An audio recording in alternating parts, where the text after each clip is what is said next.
خواتین و حضرات السلام علیکم ورحمۃ اللہ وبرکاتہ۔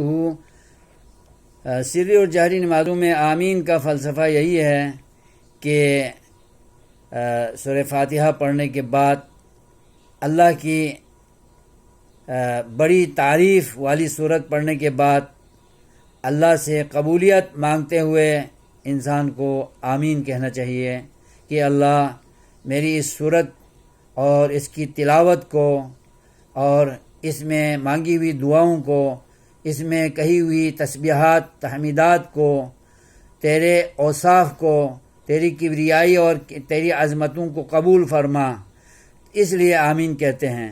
تو جو لوگ آمین نہیں کہتے وہ محروم ہیں اجر سے، ثواب سے، اور جو کہتے ہیں وہ اجر و ثواب سے مشرف ہوتے ہیں اور اجر و ثواب ان کے نصیب میں اللہ تعالیٰ عطا فرماتا ہے۔ لہذا آمین جہری نمازوں میں جہرن کہیں اور سری نمازوں میں سرن کہیں۔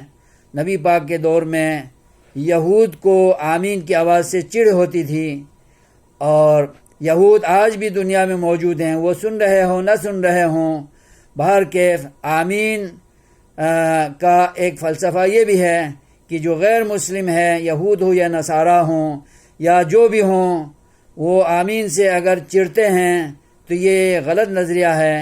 آمین سے مسلمانوں کو نہیں چڑھنا چاہیے، آمین سے رب سے قبولیت مانگتے ہوئے کفار کو، یہود و نصارہ کو، ہندو اور بدھ مذہب والوں کو چڑھنا چاہیے۔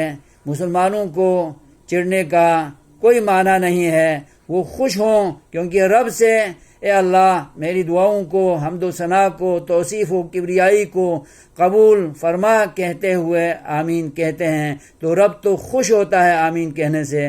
بندے کیوں ناخوش ہوتے ہیں؟ ان کو چاہیے کہ اللہ کو خوش کریں تاکہ ہم اللہ کے مقربین میں، مستجاب بالدعوات لوگوں میں ہم گنے جائیں اور ہماری عبادتیں قبول ہوں۔ اللہ ہمیں سمجھ دے۔